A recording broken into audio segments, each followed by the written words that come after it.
Осыған дейін көптеген адамдар түсініксіз таңғажайып оқиғаларды басынан өткергені туралы көптеген ақпарат бар. Сіз де ғаламтор арқылы сондай ақпараттардың кемінде біреуін оқыған шығарсыз. Біздің өмірімізде біз біліп түсіне бермейтін құбыжық, елес туралы аңыздар мен оқиғалар бар.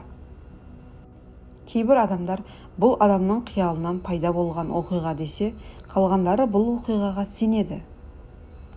Бірнеше жұмбақ, тылсым оқиғаларды шетелдік баққа сілтеме жасай отырып, сіздерге ұсынамын. Флетвулық құбыжық. 1952 жылдың 12 қыркүйегінде 3 бала аспаннан жерге қарай белгісіз заттың құлағанын байқаған. Олар Флетвулық монстр атты жұмбақ тіршілік иесін тауып алды.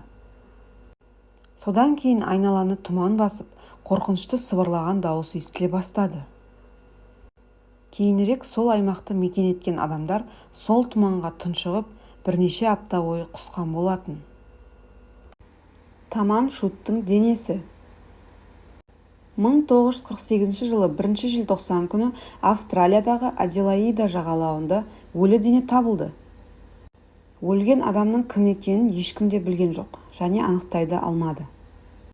Кейін оның қалтасынан Тамам Шут деген жазуы бар қағаз табылды.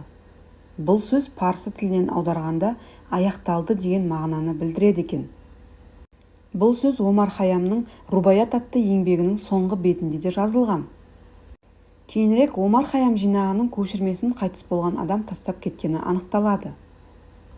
Катар синдромы. Катар синдромы өте сирек кездесетін ауру түрі. Бұл синдроммен ауырған адамның миы істемейді. Ол тірі өлік секілді өмір сүреді. Адамдарды тірілей жерлеу көбінесе кездейсоқтықтан болады. Адамды қайтыс болды екен деген қателікпен жерлеу көптеп кездеседі. Кейбір адамдарды өлім жазасына кескен кезде уақытша жүрегі тоқтап қалуы мүмкін. Жерлеу кезінде тірілген адамдар туралы оқиғалар да кездесіп отырады.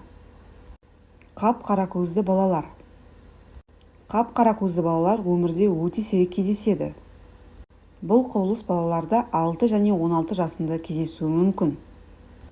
Таррар.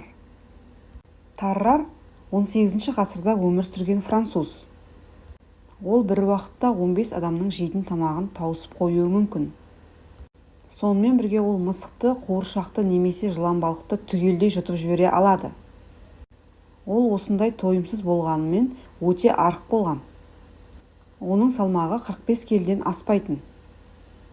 Бірақ барлығын жеп бітіргеннен кейін оның іші шар тәрізді үлкейіп тұратын. Көлеңке адамдар. Көлеңке адамдар дүниені көлеңкелі түс ретінде қабылдайды. Бұл адамдар туралы дінде де түрлі дәстүрде де айтылып сипатталған. Бұл адамдарды зерттеп жүргендердің айтуы бойынша, оларды белгілі бір уақытта ғана көруге болады екен.